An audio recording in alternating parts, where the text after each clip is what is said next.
Now where my soldiers at? 313 OGB GOI. In the name of God, the beneficent, merciful Allah, verily by time man is in the lost. All of you who believe in God, save yourself and your family, or humanity will pay the cost. In the name of God, the beneficent, merciful Allah, verily by time man is in the lost. All of you who believe in God, save yourself and your family, or humanity will pay the cost. The Shias need to start propagating, because most of the Shias institutions in America do not have a clue what it is that is taking place in America, and the only way they would know is if they start outreach programs. And what I want to say, I've been doing outreach programs for some years now, and it is not an easy job. I have a lot of failures, a lot of people that have converted to Islam, they rebelled against me. I mean, my life was endangered, you know what I mean? Because in doing dawah, mostly people who would come to Islam will be the downtrodden. It would be people who come from prison. It would be people who've been raped. It would be people who have been, the worst kind of people would come into Islam. So what I want to say, that it will be a trial. But this is what Islam is about. If you are running a center and your center is running too peacefully, you should start questioning yourself.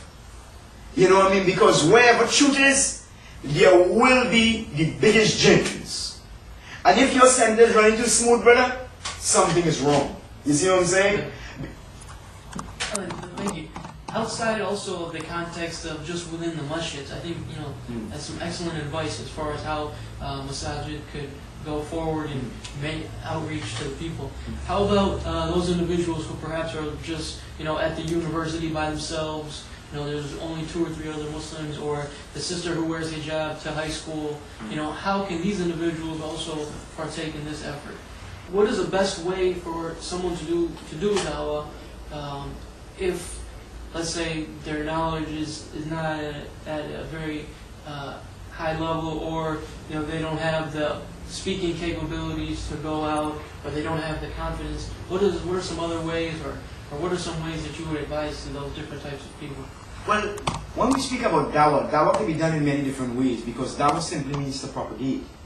And you could propagate with your body actions, you could propagate with your mouth, you can propagate with literature, you could propagate by just being the best example in your class, the most helpful.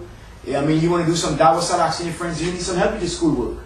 That's dawah, you see what I'm saying? And now you start helping them with the schoolwork, now you have a more possibility to be able to, they might ask you something about Islam.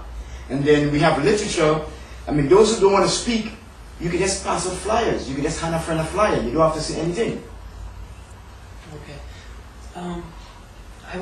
Do you have any examples of how you do dawah and how you've been effective that you could give us? Yes. For who watching the camera, they can see that this is an Islamic book. So when I come in to speak to you, I'm speaking to you not from just an Islamic point of view. I'm speaking to you from a common sense point of view, right? So I want to show you what the word Muslim means in the Webster dictionary. Read right here, please. The word Muslim. One who surrenders. What else? Oh, right here. Yeah. Muslim. That's it? Yeah, one who surrenders to God. So we see in the Webster dictionary, and this is not a Muslim book. If I pick up a Muslim book, you can say, well, this brother talking to me from an Islamic point of view. So I'm speaking to you from a common sense point of view, right? And the word Muslim simply means one who surrenders to the God, right? There's many examples how I do dawah. First of all, I want to show the audience. This book in my hand here is Webster Dictionary. And it's an old Webster Dictionary, I think it's from 1947. And if you look in the Webster Dictionary, and you look in the Webster Dictionary, you look at the word Muslim in the Webster Dictionary simply means one who surrendered to the will of God. This is Webster Dictionary. It's not a Muslim book. If I pick up a Muslim book, you can say, well, that's from a Muslim point of view, right? You ever thought he was a Muslim before? Did you know that he was a Muslim? Okay. And what I want you to do, after I show you that you is a Muslim, I want you to try to prove me wrong. Okay? And I know you're not a done skin. Tell you're a bright guy. Okay. That's Muslim here. Read it loud, let me hear. Renders to Muslim. God. One who what? Surrenders to God. One who surrenders to God. Okay. So this of Islam.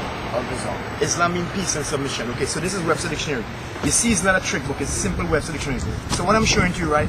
This is Webster Dictionary, right? When you go to school and your teacher gives you work to do, and you didn't know the word, they will tell you to get the dictionary to find out the word, okay?